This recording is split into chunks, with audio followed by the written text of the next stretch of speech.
Welcome to the Old Man Janja channel, April 25th, 2017. Want to do a quick update on the cannabis and impaired driving issue. So I realize there's a lot of passion on this issue, and there's a broad range of opinions on this issue as well too. I think one of the reasons for that problem is the misunderstanding and misinformation that a lot of people are in possession of on how cannabis affects the human physiology.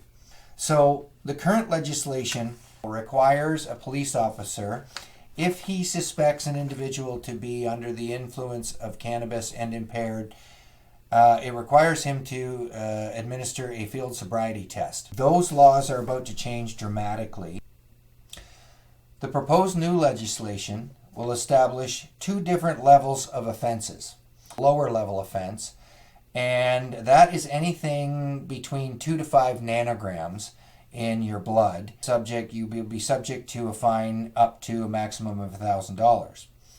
Called a hybrid offense, will be having more than 5 nanograms of THC in your bloodstream. Most medical patients, especially ones dealing with some severe diseases or doing post-cancer maintenance therapy, will have much more than 5 nanograms in their bloodstream. Most of them don't suffer any psychoactive or impairment effects whatsoever. That's a hybrid offense. A mandatory $1,000 fine, and you can be subjected to jail time depending on the judge's discretion. Combination of THC over a level of 2.5 nanograms in conjunction with alcohol, 50 milligrams or more. So basically they're saying that 5 nanograms or more of THC only with no alcohol in your system will produce the same level of impairment in an individual as THC 2.5 milligrams or over in conjunction with alcohol. And that's just patently absurd. It's ridiculous, especially to someone who's used cannabis daily as a medicine. It has restored my health and well-being, which makes me a much better driver. And my medical record and driving record reflect that.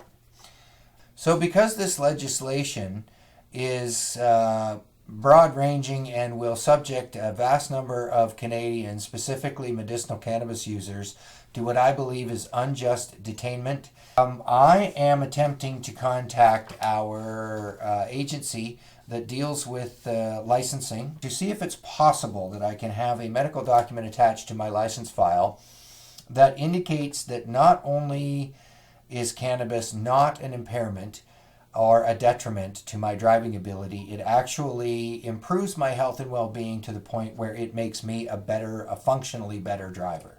And if that's possible, my next goal will be trying to find a medical professional willing to create that document. So just to clarify, I want to make sure that everybody understands I am not advocating that everyone can drive on cannabis. Alcohol that we're used to where we're dealing with impairment, and that has a very limited range. Cannabis effects on the human physiology are very different, and they fall in a much bigger range. So somehow our governments have to come to some understanding of how to preserve the privileges and rights of those that use cannabis medically and are not detrimentally affected in any way, shape, or form, while still protecting society from those who are unable to self-govern or be responsible for their own behavior and get behind a wheel and drive impaired. Our goal should be to reduce impaired driving on the road. So thanks for watching. If you want to look at some of the other videos on some of the other topics, by all means go ahead.